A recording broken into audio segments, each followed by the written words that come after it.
ये तस्वीर है गोरखपुर के रहने वाले 19 साल के दीपक गुप्ता की, जो 12वीं क्लास में पढ़ता था। बताया जाता है कि दीपक काफी दिलेर था और माना यही जा रहा है कि इसी दिलेरी ने दीपक की जान भी ले ली। जी हाँ, दीपक अब इस दुनिया में नहीं है और उसकी मौत से न सिर्फ परिवार सदमे में है बल्कि पूरा गांव भड़का हुआ है। चलिए अब आपको बताते हैं कि आखिरकार दीपक की जान किसने और क्यों ली। तो आपको बता दें, इस शख्स की जान, इस छात्र की जान किसी और ने नहीं बल्कि पशु तस्करों ने ली है।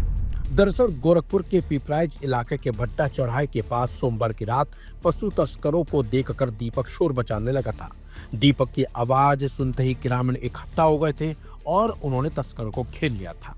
इसी बीच तस्कर तो मौके से भाग निकले, लेकिन वो दीपक को भी अपने साथ ले गए थे और 4 किलोमीटर की दूरी पर दीपक का फिर शव सड़क पर पड़ा मिला, जिससे लोग भड़क गए और इसी दौरान गांव वालों ने एक तस्कर और उनकी गाड़ी को भी पकड़ लिया था।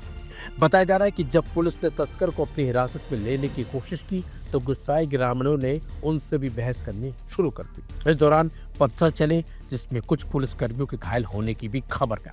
वहीं सीएम योगी आदित्यनाथ ने इस पूरे घटनाक्रम का संज्ञान लिया है।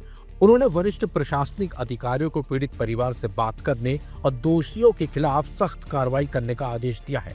सीएम योगी आदित्यनाथ ने छात्र की मौत पर गहरा दुख भी जताया है।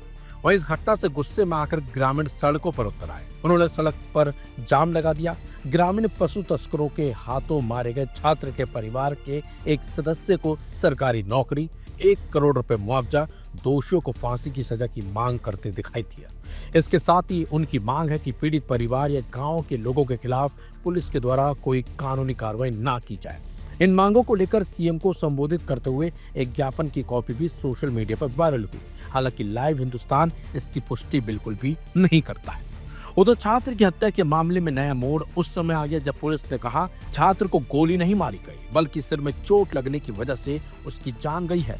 एसएसपी ने बताया कि मामले में आरोपियों की गिरफ्तारी के लिए पुलिस की 5 टीमें गठित की गई हैं और पुलिस जल्दी उनकी गिरफ्तारी करेगी। थाना क्षेत्र पिपराइच के महुआ चाफी टोला में हमको सुबह लगभग 3 बजे के करीब एक सूचना प्राप्त हुई थी कि एक गांव में पशु तस्कर 2 पिकअप वैन के साथ आए थे। इसके क्रम में गांव के लोगों के द्वारा जब उनको चेस किया गया तो उनमें से एक गाड़ी जो है वहीं पे गांव में फंस गई थी, जिसके लोग वहां से भाग निकले और दूसरी जो गाड़ी है उसको गांव के एक युवक के द्वारा चेस किया गया, जो कि उस गाड़ी पे गाड़ी पे जो भी तस्कर थे उन्होंने उसको अपने साथ ले लिया और ले जाकर के आगे पिकअप से धक्का दे दिया, जिससे उसके सर पे चोट आई है और जो प्रथम दृष्टया देख करके बॉडी को समझ में आ रहा है सर के पीछे उसके चोट लगी है सड़क पे गिरने से, जिसकी वजह से उसकी मृत्यु हो गई है। इस संबंध में परिवार से बात हुई है। परिवार के द्वारा जो तहरीर दी गई है उसमें सुसंगत धाराओं में मुकदमा पंजीकृत कर बॉडी का पंचायतनामा व पीएम की कार्रवाई की जा रही है। पीएम में जो भी आगे चीज आएगी आप लोगों को अवगत करवाया जाएगा। कुछ लोगों के द्वारा इसमें चलाया गया था कि फायर आर्म इंजरी है। अभी तक प्रथम दृष्टया बॉडी को मेरे द्वारा भी देखा गया, चोटों को देखा गया, उसमें कोई फायर आर्म इंजरी अभी सामने नहीं आई है और हम लोग इसमें जो भी पीएम रिपोर्ट आएगी उसमें जो भी तथ्य आएंगे आप लोगों के साथ शेयर करेंगे। जो भी हमारे अभियुक्त थे जो कि इसमें आ रहे थे उन सबकी पहचान करके उन सबके लिए हमारी 5 टीमें इस समय लगी हुई हैं। उनके जहां जहां के वो रहने वाले थे उन क्षेत्रों में हमारे द्वारा टीमों को भेज दिया गया है। सबकी गिरफ्तारी के लिए तत्काल हमारी टीम लगी है। हमको उम्मीद है कि जल्द ही इनकी गिरफ्तारी कर ली जाएगी। पुलिस के लोग भी कुछ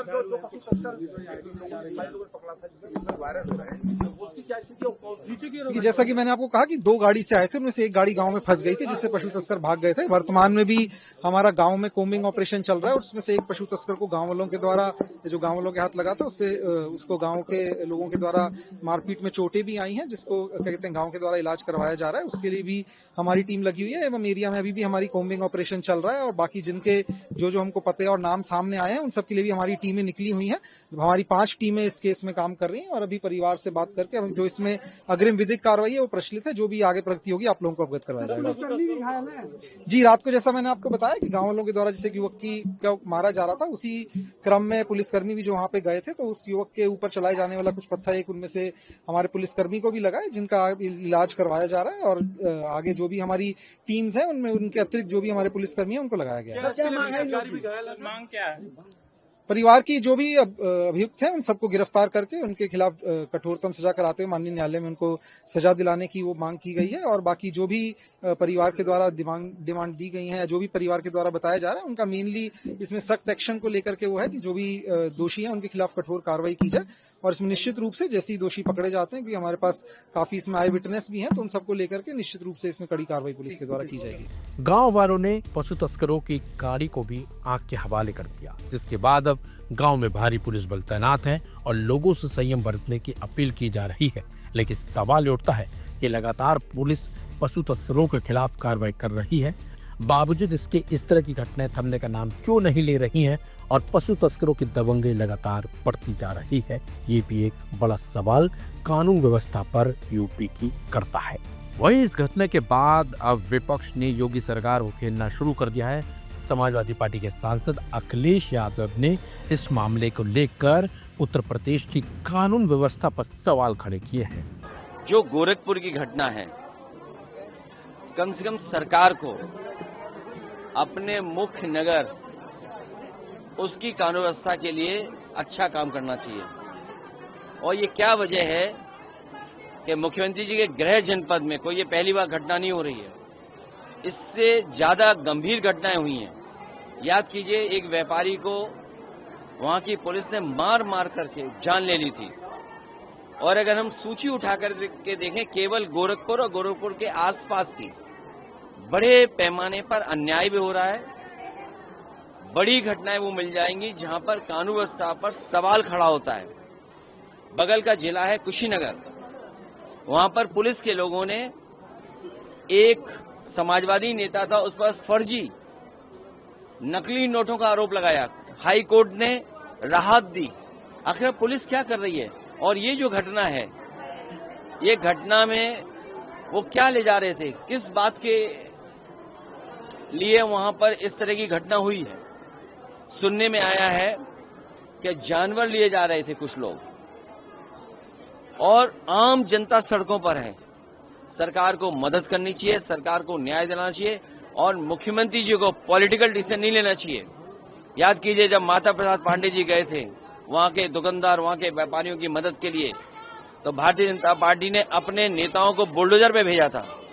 क्या सरकार जिन अधिकारियों की नाकामी की वजह से जानवरों का कारोबार हो रहा था, जिन अधिकारियों के लेन देन की वजह से इतनी बड़ी घटना हो गई, एक नीट का नौजवान बच्चे जिसकी जान चली गई, हमारी मांग है कि उस परिवार को कम से कम 5 करोड़ रुपए की मदद करनी चाहिए। क्योंकि मुख्यमंत्री जी खुद जानते हैं कि एक मेडिकल में पढ़ाई का 1 साल का खर्चा कितना होता है। और मान लीजिए वो बच्चा डॉक्टर बन गया होता तो जीवन भर सेवा करता, अपने परिवार को आर्थिक और सामाजिक रूप में सम्मान दिलाता। सर, परिवार ने कल प्रोटेस्ट किया था, लेकिन आज जब पुलिस से बातचीत हुई उस पर वो मान गया, प्रोटेस्ट भी खत्म कर लिया। क्या लगता है, गाजीपुर में भी परिवार मान गया, यहाँ पे भी? जो कानून व्यवस्था है, कानून का राज हो, लोगों को भरोसा बढ़े। एक मुख्यमंत्री कितने लोगों से मिलेंगे, कितने लोगों से बात करेंगे, कितने लोगों से व्यक्तिगत संपर्क कर करके उनसे सरकार की बदनामी न हो, उसके लिए माफी मांगेंगे। आप गाजीपुर में जो घटना हुई, उस भाई का दुख उसके भाई ने खुलेआम कहा कि किस तरीके से उसके भाई की जान गई, और वो भी बीजेपी का नेता था। अभी कुछ दिन पहले एबीवीपी के तमाम संगठन के लोग पिटे, अपमानित हुए, लाठी खाए, दौड़ा दौड़ा करके पुलिस ने पीटा था। और अब ये गोरखपुर में घटना हो गई। इससे पहले कौसाम्बी में इनके 2 डिप्टी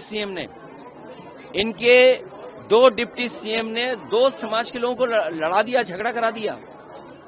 उस पाल समाज की बेटी को न्याय नहीं मिला।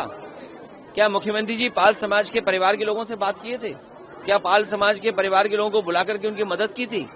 तो ये जो पॉलिटिकल डिसीजन लेते हैं, इससे कानून व्यवस्था नहीं सुधरेगी। आप व्यक्तिगत रूप से बैठते हैं, सफेद टेबल पर बैठ करके सफेद झूठ बोला जाता है। ये कोई सामान्य घटना नहीं है। आप मैनेजमेंट से लॉ एंड ऑर्डर नहीं चला सकते हैं। आपने बुलडोजर से लोगों को डराया, आपने बुलडोजर से अन्याय किया, आपने बुलडोजर से विपक्षी लोगों की आवाज दबाई। अब वो लोग कहां हैं जो बुलडोजर पे गोरखपुर में माता प्रसाद पांडे जी को रोक रहे थे?